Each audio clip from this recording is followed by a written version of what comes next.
નિયમિත වේලාවට නානුමුර මංගල්‍ය ආරම්භ කරන බවට හක්ගෙඩි පිබීමෙන් අනතුරුව පිටත සිටින හේවිසි කණ්ඩායම පංචතූර නාදය ආරම්භ කරයි.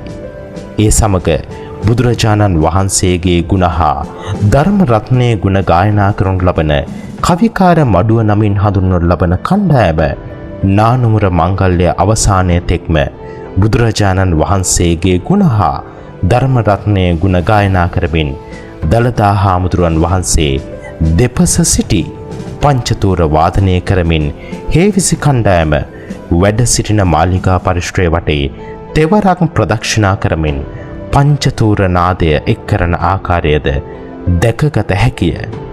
ඉන් අනතුරුව සියලු දෙනාටම නානු බෙදා දීමේ අවස්ථාව උදා වේ.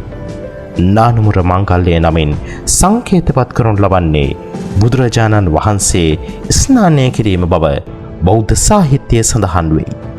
එදා ආනන්ද හාමුදුරුවන් වහන්සේ බුදුරජාණන් වහන්සේට යම් ආකාරයකට බුද්ධෝපස්ථානයන් කළේද ඒ ආකාරයෙන්ම වර්තමානයේදී බුදුරජාණන් වහන්සේගේ ස්නානය සංකේතවත් කරමින් මෙලෙස නානුමුර මංගල්‍ය පවත්වනු ලබයි.